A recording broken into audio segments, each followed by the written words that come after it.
Hey fellas, I'm back again with my Chibson custom classic guitar. Wanted to go over just a couple thoughts on the second guitar that I bought. Really happy with this one. Overall, I would have to say that the build on this one is much better than the previous one that I bought. And judging on the videos that I've watched, it seems like the quality of these are getting considerably better over the last even half a year or so that I've seen them, which it's been about 7-8 months since I bought the first one, and this will probably be the last because I got 2 Les Pauls now, and I think that's quite enough for me for now. The headstock on it, like I had mentioned before, great looking headstock. The diamond's basically perfect. The truss rod cover's off right now because I was playing around with the action on it, which is pretty good, I'd have to say. The tuners have held up really well, much better than the first ones that I had. They're a little loose when you back them off, but they're really tight on the way up, so I haven't had any issues with them. So that's a good thing. I don't know if I'll switch them even because they're so decent looking. The frets went over the fretboard. There's a couple of high ones, nothing overly concerning. A couple around here, a couple in there.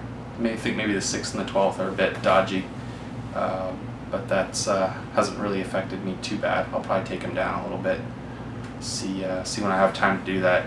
It's getting into the summer months now, so time's short. The pickups on this guitar, I'm still really impressed with them. They're not waxed, but they do have a lot of shielding tape on them. And for the level of volume that I play at in my house, that hasn't been an issue for me, unlike the first guitar that as soon as I plugged it in, it was really squeal city, I'd have to say.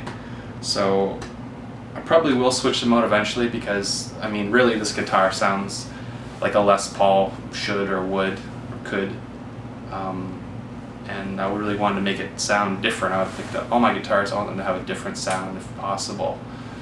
So the only problems that I've really had with it, there's a loose knob.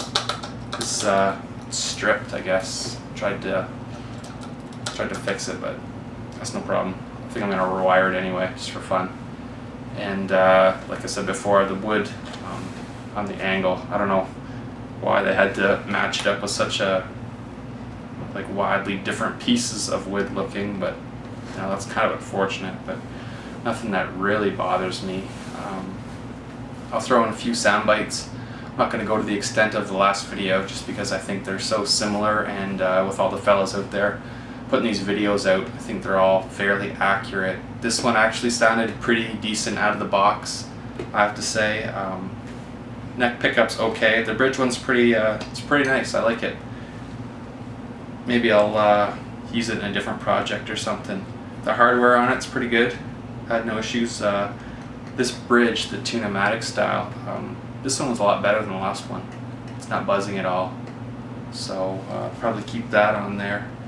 Got some ideas to put maybe a couple of Filtertrons in there, and I've always wanted a Bigsby. I don't know if I want to pay for one, but we'll see. We'll see what happens in the fall. It'll be guitar project time. Other than that, I think it's great. This one was, anyway. I have been getting a lot of questions about why don't you save up your money and you're buying junk from overseas and buy USA, and I already have a 339, a Gibson 339, and I think the world of it. I wasn't going to spend another couple grand on a guitar. I'm certainly not going to pay $3,000 for a Gibson custom shop Les Paul. That's certainly not going to happen anytime soon, probably ever. I maybe would buy a Gibson down the road when I've got enough money and I can justify it with the wife and the kids and all the rest of the budgets. But so many other things I'd like to get a hold of out there. And as far as it being made in the USA, I'm not sure why people just assume that's quality. Maybe it's patriotism or not. I don't know. I'm from Canada, so I don't buy into that necessarily. A good guitar is a good guitar no matter where it's made. I understand where the prices are coming from, and I don't really think that Gibson can put out a product like even a Les Paw standard for $400 or $500. I understand that the cost is somewhat justified, probably a little bit overpriced, but if you've been watching their catalog recently, there's been a lot more options in different price points available to everyone. Some of it with the less finishing options, but I understand with the cost of labor in the States that it adds up. So yeah, I know that's where the cost comes from. Obviously people in China make a lot less, so